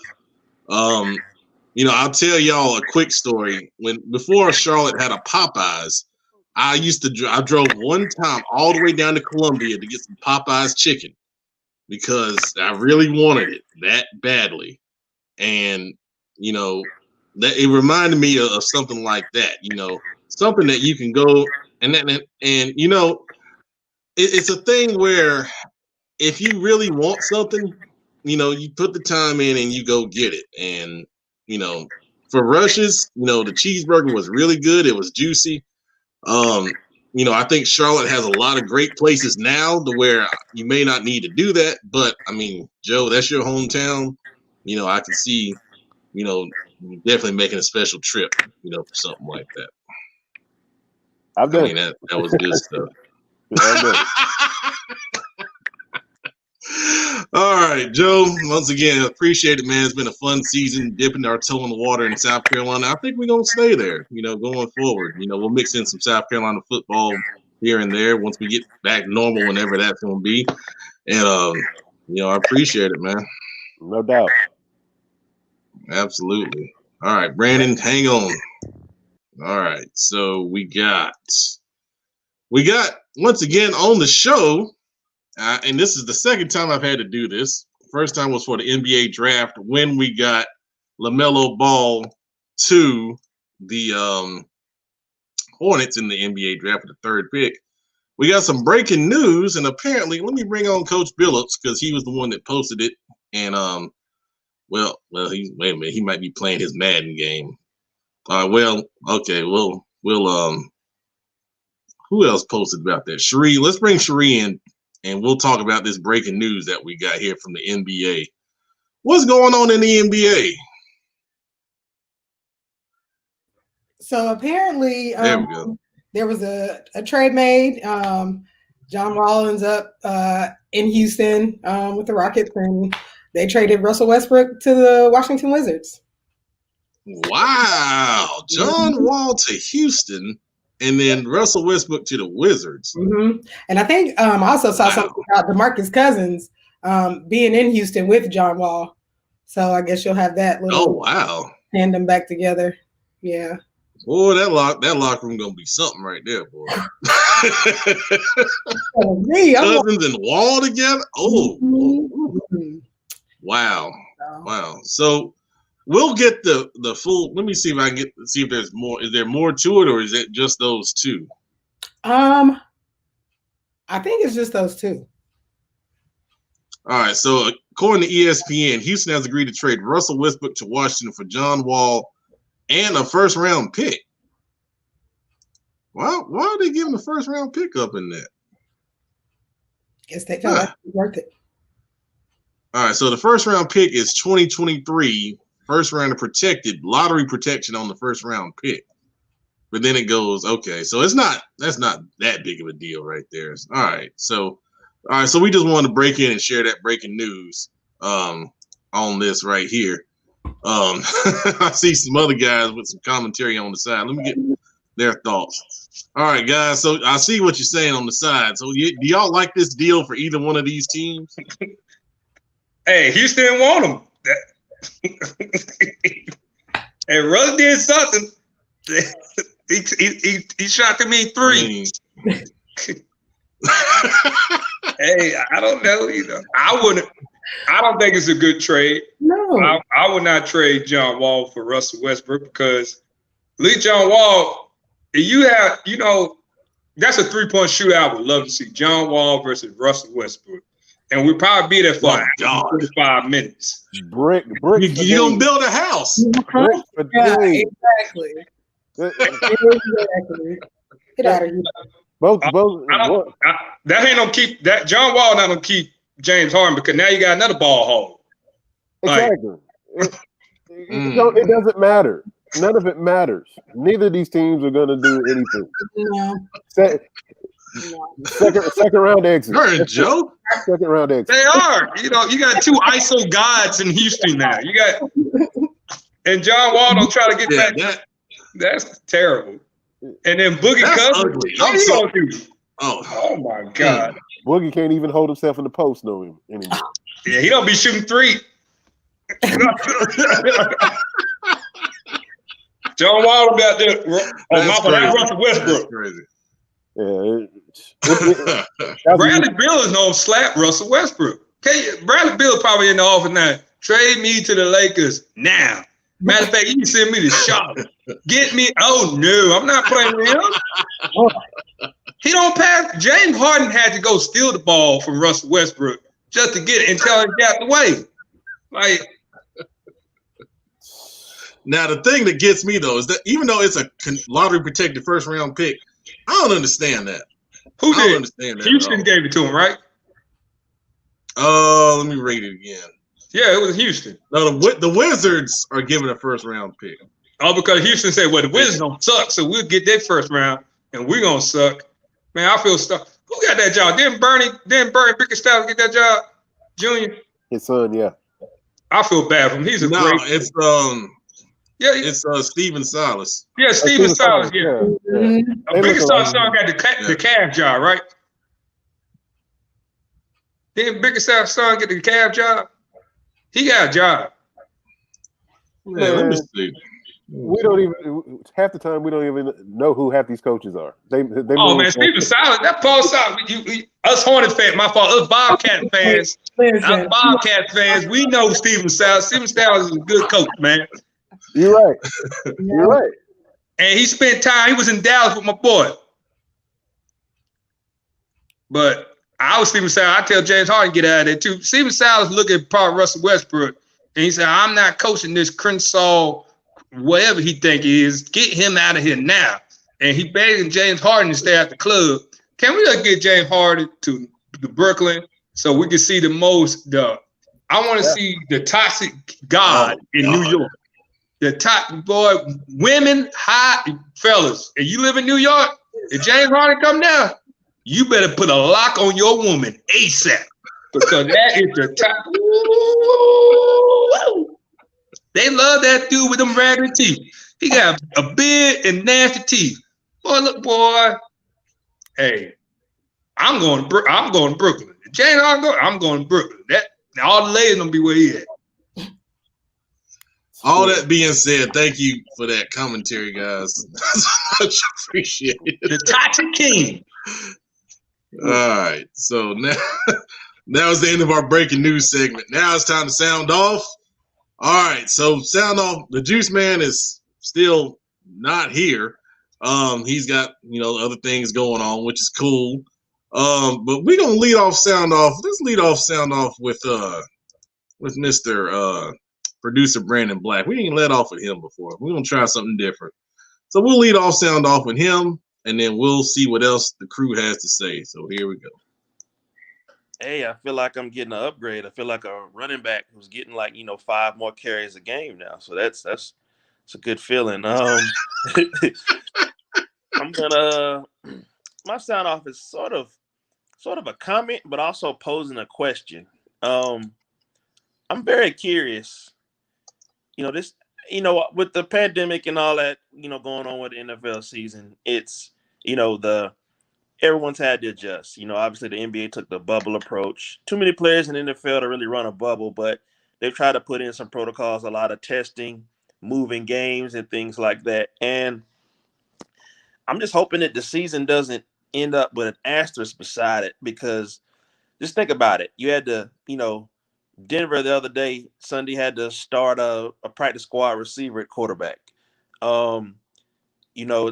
Pittsburgh played a game at 3:40 in the afternoon today and had to move games around. I'm just curious, just kind of what's going to happen if you got a playoff game or something like that and the starting quarterback's, in protocol. Or what if we get to the Super Bowl and you got starters and stuff missing? A starting quarterback in the Super Bowl is in quarantine or something like that. It's just going to be kind of interesting to see how this is handled. You got stuff moving and entire groups of players getting quarantined and having to be tested and stuff like that. I'm just curious how that's going to play out. And I just hope we don't get to a point where COVID decides the championship or plays a big role in it. I hope it doesn't happen, but we just, the reality of it, that it just might impact, especially when you get to the playoffs, that you might have to implement some sort of bubble system for the playoffs, because it's going to be crazy to have a team, a low seed or something come out on top because the high seeds, Pat Mahomes gets pulled or something. It's just going to be crazy to see. Just something to think about. So I'm just kind of curious what other people might think too. And I'm out. Yeah, that's a good point. It's. I mean, they're still trying to fight through it. They're getting crazy, but we had Wednesday afternoon NFL football for the first time. I mean, I don't know, man. And they really trying to get through this, and we got through the majority of the regular season, but yeah, it's getting worse. And hopefully we can make it to the Super Bowl and then be all right with this vaccine. But anyway, good stuff, Brandon. So we're going to go to the Queen of CFI, Cherie Glenn. Sound off, see what she's got to say. All right, so I have a two-parter. First of all, Will Fuller, I don't understand. We're already in a pandemic. We already got, people, having to be out of the games because of this. And you get suspended for 6 games for PEDs. I just don't understand it. I think it was, a weak move. I thought it was something that, I guess you probably thought with everything going on, nobody would find out about.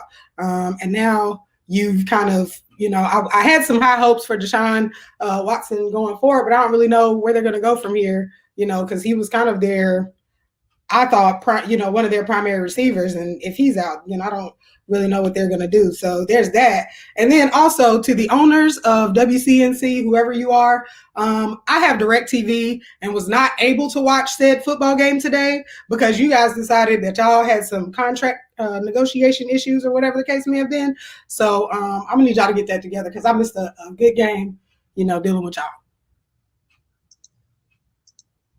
I don't know why TV stations and why do we have this going on in 2020? I mean, there's so much money being made in TV, and we can't dang on have our channels that we already paid too much for, on satellite, and you can't watch a dang on NFL football game in 2020? That's why we got all these illegal streams and stuff right now, because of crap like this. I'm with you, Cherie. Thank you. Good stuff. That's not my sound off, but I felt the passion there. That ain't right. That ain't right. All right, so we're going to go now to the emotional engine of CFI, Kenny McClamrock, and see what he's got to say here on Sound Off. Pep, I'm going to keep it positive this week. I'm going to give it a shout out to Sarah Fuller. Of course, a whole bunch of you guys know Sarah Fuller is the Vanderbilt women's soccer player who stepped in due to Vanderbilt's football team being ravaged with COVID, or at least in their special teams room with their kickers. And Sarah Fuller stepped up last week, didn't know if she was really going to be able to play or not. I think she tried out earlier in the week. She kicked the football for the first time earlier in the week. And in the second half, she came out and she had a kickoff, a pooch kick style it was such an exciting moment. I think anytime that our sport can grow, anytime that our sport can expand and be more diverse, it's a good thing. It was so disappointing to see so many knuckleheads online bashing this woman, an incredible athlete. I noticed something. The same exact people who 6 months ago were Facebook epidemiologists and immunologists, all of a sudden a month ago that were constitutional scholars over the past couple of days became special teams and kicking specialists extraordinaires. All of a sudden they knew everything about football because back in 1987, I played on the football team, the JV Chargers, man, and I know what good kickers are, and kickers have to be able to make tackles. Shut up, you idiot. I ain't never seen a kicker make no tackle, and I ain't never expected my kicker to make it a tackle. That's the dumbest thing I've ever heard in my life. I don't want women kicking because they're going to ruin the sport. What kind of insecure moron is so insecure that he feels that a woman kicking a football? Get out of here. I lied, Pep. I said I wasn't going to I was going to stay upbeat and positive on this. But Sarah Fuller, man, I loved it. I hope that we see more opportunities for females. We've had female football coaches on here. We've talked about female players that I've coached in the past. I think it was awesome, and I hope that it continues to grow.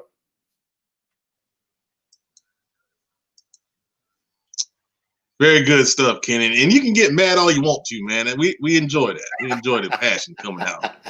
And my off stage, Cherie was talking about, some matter of fact, let me bring her on. All right, Cherie. Share with us what was said. Right. That you just one of our he was the hibachi chef that worked at the restaurant with me. He basically said that he didn't think that women should play the same sports as men. And I was like, people do it all the time, first of all. Second of all, she's a kicker, so minimal harm, if any, would have been done to her. And third of all, there are probably women out there way stronger than he is that probably could have kicked him. So I was like, Pep, you're so right. I mean, I don't know if they're chauvinistic. I don't really like to use that word. I don't know if they're just idiots. I don't know if they're so insecure in their own manhood. I had this knucklehead get on my Facebook page. I have no idea who this fool is. He comments stupid talk every now and then on there. And he played football in 1986. And he got on there and said that this woman should not be able to play sports. There was a publicity stunt, that it was an awful kick, and she didn't know. I thought it was a beautifully executed kick. She put the ball on the 35-yard line, and any special teams coach who knows what he's talking about with people have different names for this pooch kick or whatever. You want to put it right on the 30-yard line. She did it beautifully. The other team did not return the ball. I mean, this knucklehead went so far as to say, I talked about how by that point Coach Mason had been fired, and I talked about how I was the only person on that thread who had any kind of dealings or interactions with Vanderbilt's football staff, and how high class they were and how they'd always done things the right way, and how I would love for my sons to be able to play football with a Coach Mason or for Coach Mason. And this jackrabbit got on there and said, I'm not even going to go into it, Pep. He was an idiot, and people are idiots. Once again, the same epidemiologist that we saw 6 months ago, who the virus is a joke and the virus ain't going to do nothing. 160,000 dead people later, 100,000 dead people in the hospital right now in America with COVID-19 are the same exact people who a month ago were trying to tell us that they know everything about the United States Constitution because, by golly, he ain't president yet. Well, of course he's not president yet, knucklehead, but he's going to be on January the 20th, are the same people who all of a sudden know everything there is to know about kicking a football. Man, you're an idiot. If you tried to kick a football, you would pull your hamstring and you wouldn't be able to get out of bed for the next week. Get out of here with that bull crap, man. Go Sarah Fuller, and I hope we see more of it. Well, the dude I was working with, he just said he was a conservative. He said he was conservative. And I was like, I mean, Well, and that's okay. You know what? He could be conservative, and he should love it because conservatives believe in free market. If you can do it, you can do it. And so any conservative who says that women shouldn't, I mean, this other knucklehead go in there and say, well, what about Title IX? This ain't got nothing to do with Title IX. Title IX says that women have equal opportunities to do things. Like this is, I mean, this same jackrabbit got on there and said, well, if Vanderbilt's middle linebacker wanted to play soccer on Vanderbilt's women's, well, first off, that Vanderbilt middle linebacker, no offense, he could not play soccer for Vanderbilt's women's soccer team. How much skill is involved in SEC female soccer? Get out of here, man. It's just, I don't understand the people. Like, I don't get it. I don't get it. Sarah Fuller, man, I'm pulling for you. Girls, I'm pulling for you. And that ain't a me trying to be a girl power thing. That's a me saying this is a beautiful thing. Let's continue to grow our sport. Well said. Well said. Thank you both for that. That's awesome stuff, man. All right. So let's go now to Joe Hughes on sound off. And Cowboy Joe, it's your time. Let's go. Coach McClamrock, you got to put that on a T-shirt. We're going to buy it. We're going to buy it, buy them all up and just pass them out because people are idiots right about now. But this is actually a shout out for both the high school league in South Carolina and that in North Carolina, mostly because you kind of see what's going on in the NFL. You saw kind of the cluster that was in Major League Baseball for a while. You also saw how the NBA almost went through flawless. But the biggest thing about it is you see who has a plan and who does not have a plan. Us as adults, we talk about it all the time. If you don't have a plan, you're planning to fail. And right now, it seems like the NFL is basically going by the seat of their pants, trying to plug holes every 5 seconds, whereas we're seeing it at the high school level where they have a plan, they have protocols, and they're working them into place and making sure that these things go into place or, hey, we can't play. Of course, we all want to play. Right now we are playing, and hopefully we can continue to do that. But as we've learned, if there is no plan, we're planning to fail. And hopefully we can keep that up.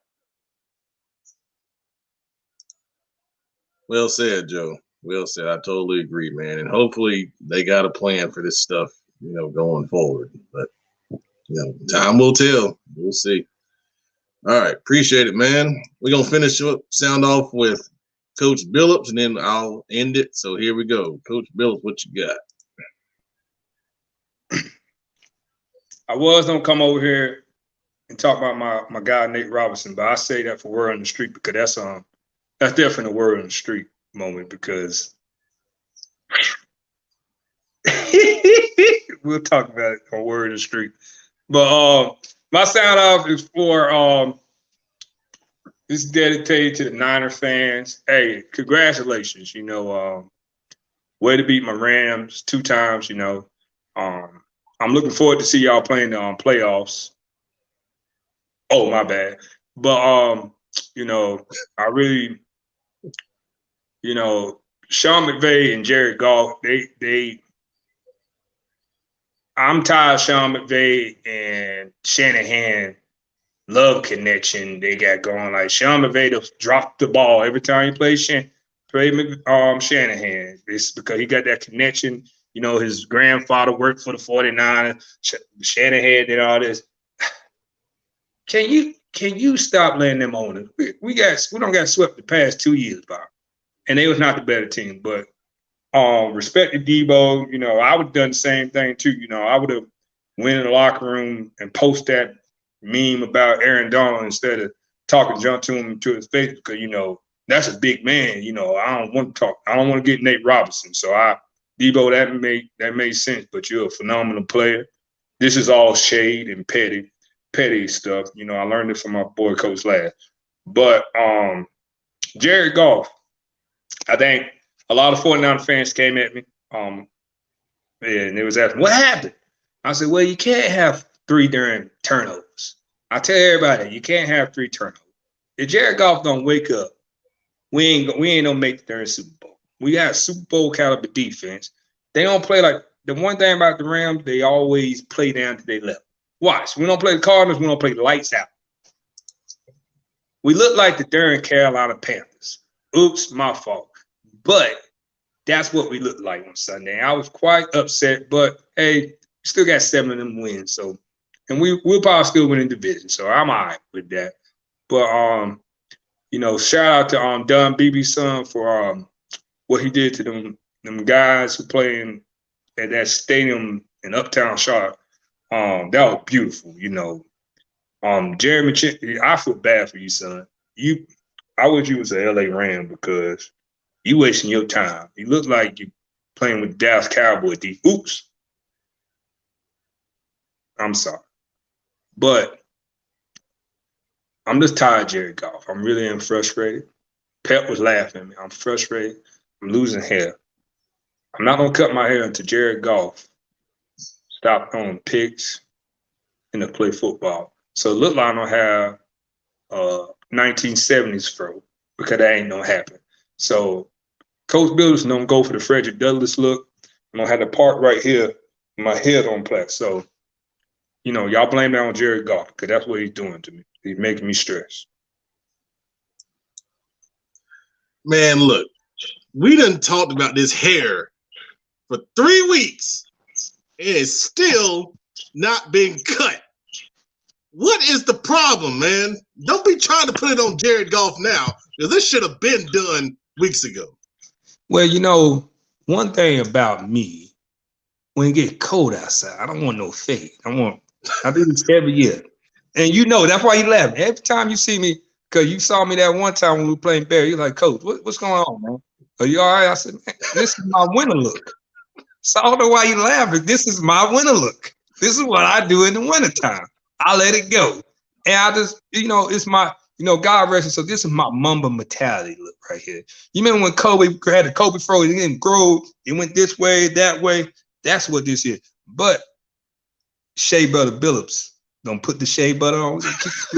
Like my boy Joe Hughes, we got, CFI, we got merch coming out. We got Shea Butter Billups, y'all.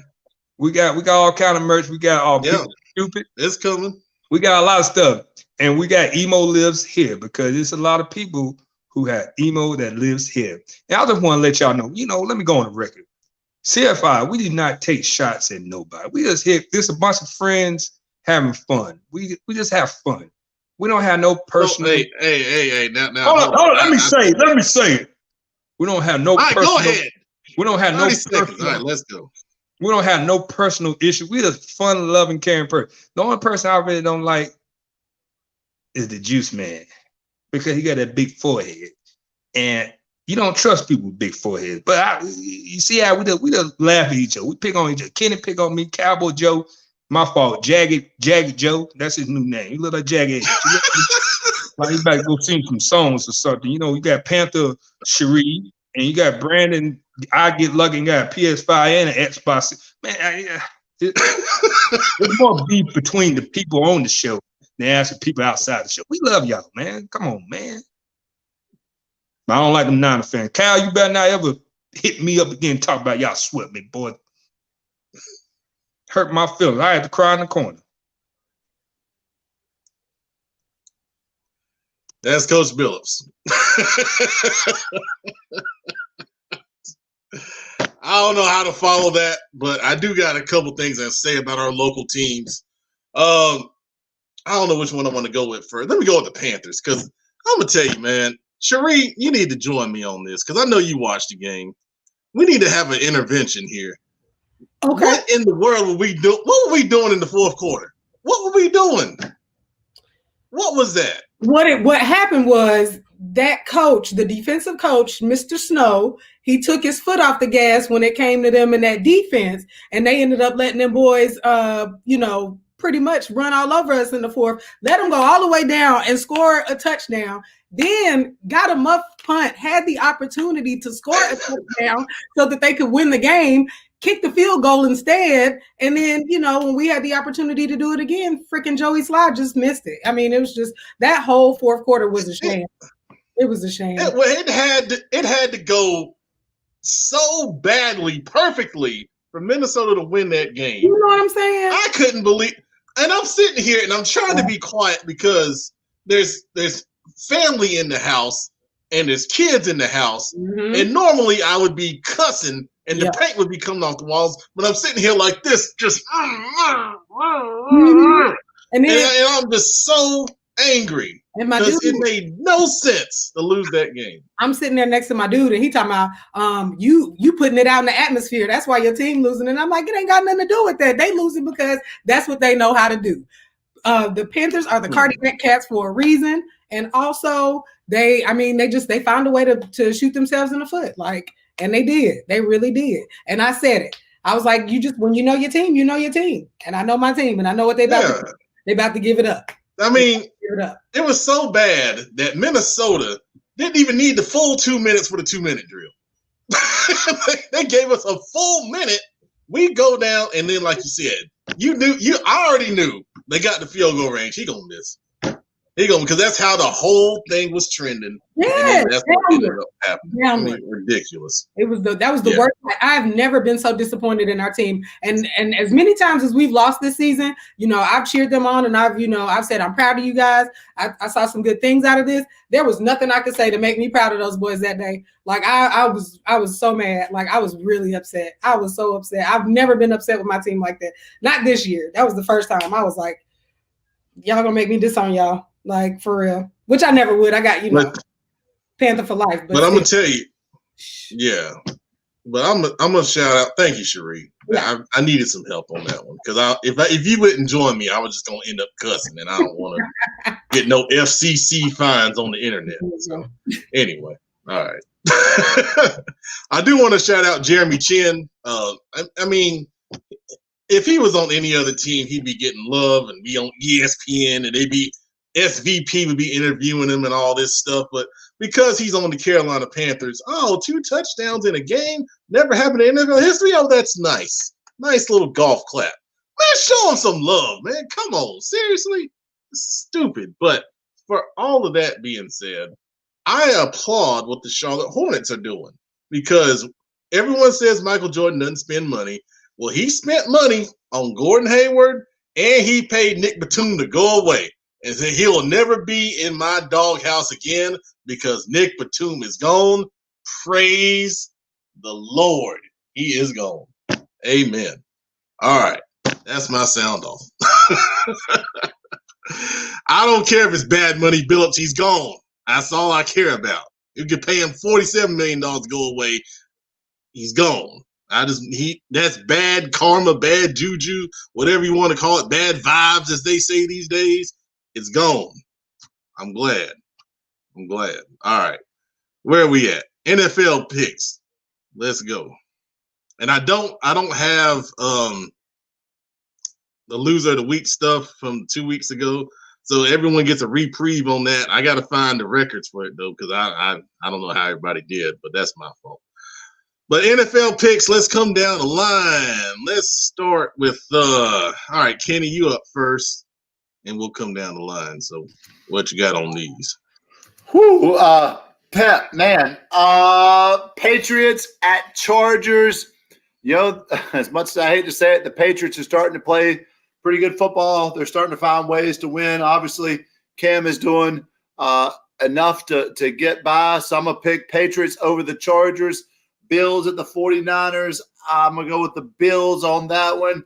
Browns at the Titans. I think I've picked the Titans twice, and I think I've been wrong twice. But I'm going to go with the Titans over the Browns on this one. The Bears, God help them. Mitch Trubisky, what in the world? I'm going with the Lions on that one. And then the Colts over the Texans. Those are my picks. All right. Excellent.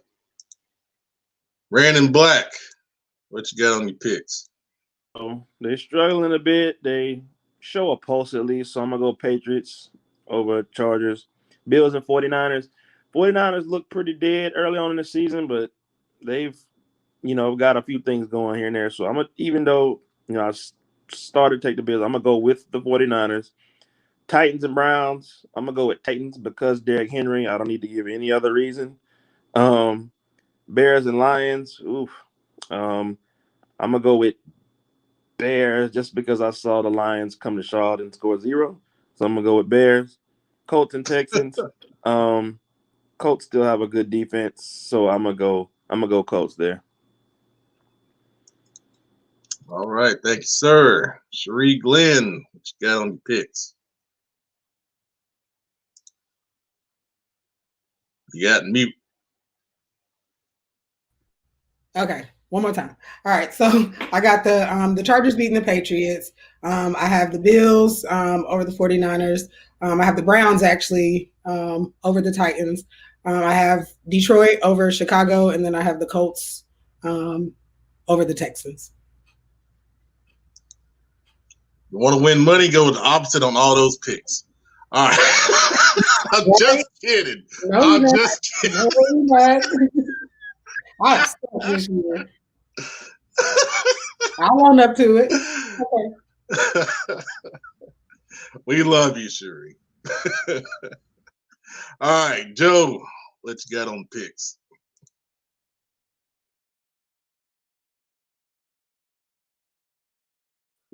With the Chargers, I have no idea exactly how they lose games. With the Patriots, I have no idea exactly how they win games. I'll go with the team that wins games, so I'll take the Patriots. The 49ers don't beat anybody but the LA Rams, so I'm going with the Bills. Browns at Titans. Titans probably had the most impressive first half that I've seen in a while last week, so I'm going with the Titans for that one.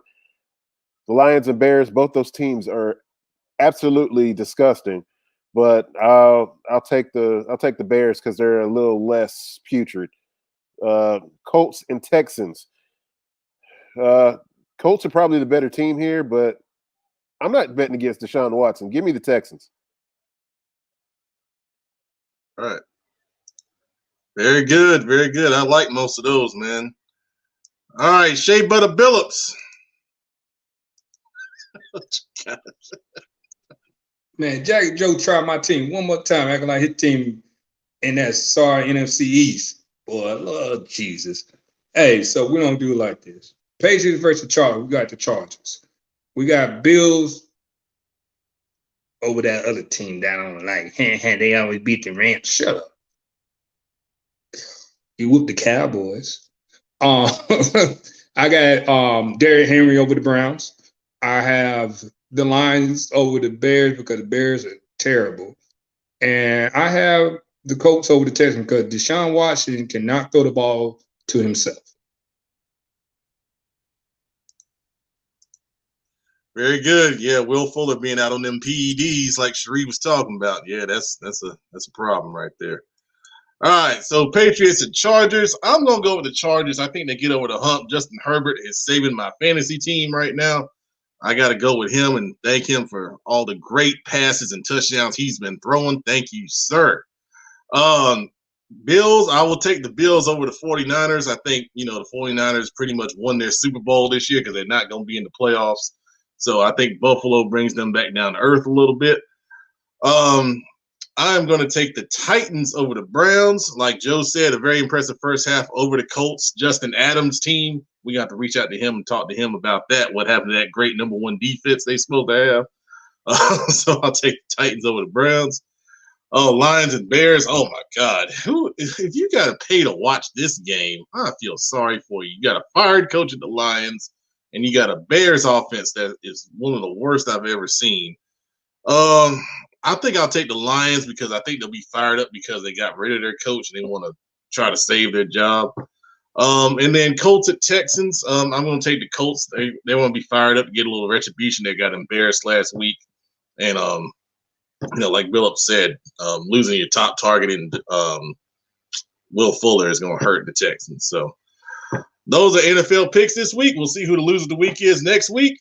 To end the show, we're going to go with Word on the Street with Coach Billups, and let's see what he's got.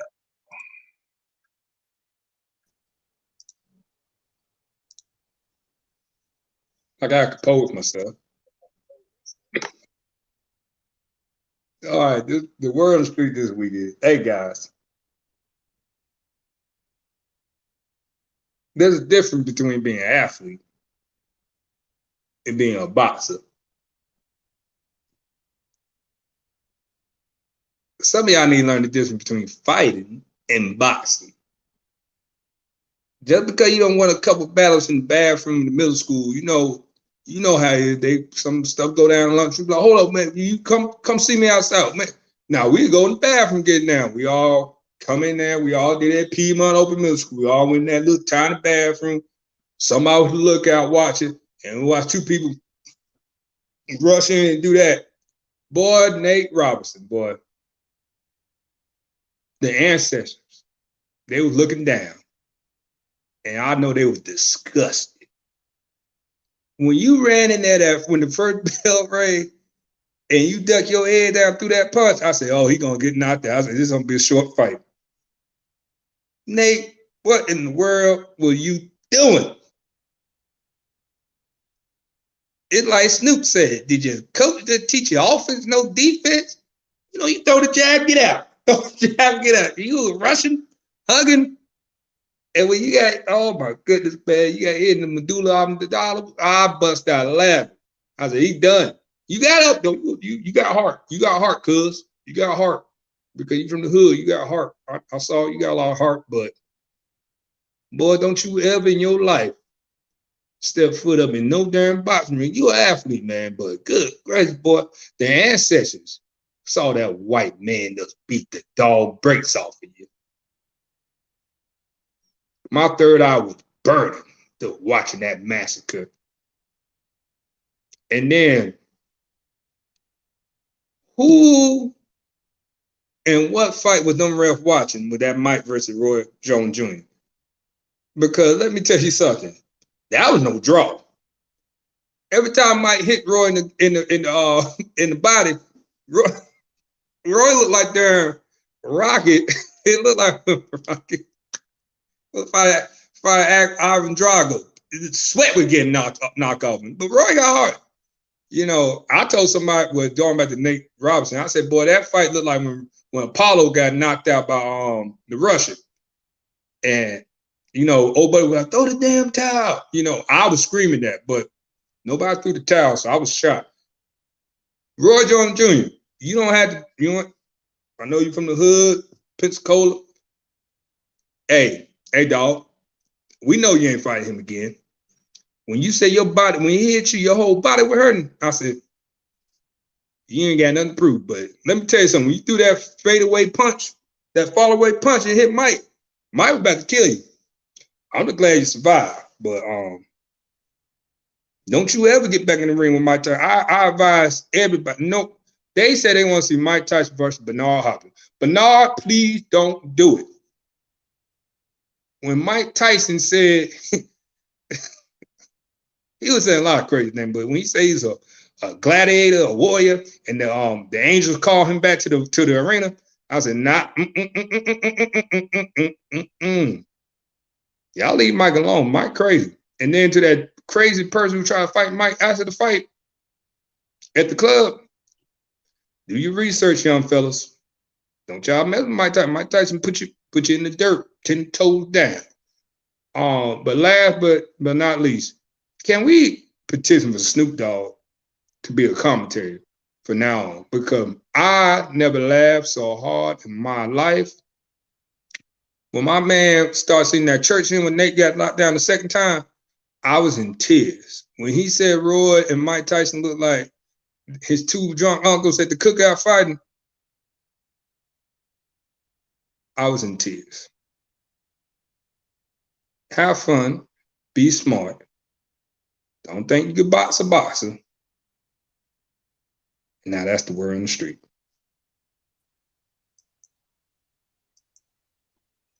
Thank you, Coach Billups. That fight was something else. It was hilarious. Well, the whole Nate Robinson and the memes and all that stuff is good stuff, man. Good entertainment. And I agree. You know, we need to see more of that.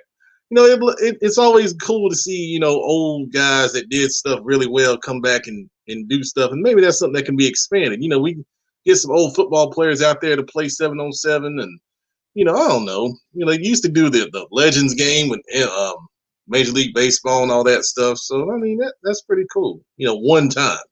I don't think it needs to keep going, like you said. I agree. All right. So, on behalf of the whole Football Focus Weekly family, I want to say thanks for everybody for watching tonight. Next week we will get into talking about prospects on spring football. We didn't get to it tonight. Went over on a couple things. Had some breaking news with the big trade we talked about. So we'll get to that next week. We'll have some more guests on, and we may bring back a couple more segments and splice them in here and there during this kind of slower period for high school football.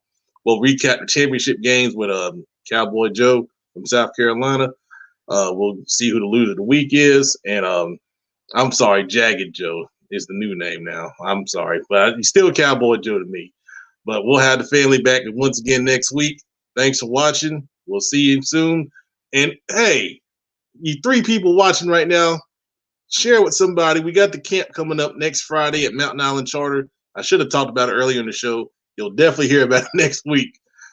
Great opportunity. We'll have some college coaches there. More of a combine style event and individual focus. So, with COVID, we don't want to get, too many people involved in too many, close settings. So that's why we had the changes. But once again, thanks for watching Football Focus Weekly. I'm the Pet Man. See y'all next week. Thanks a lot.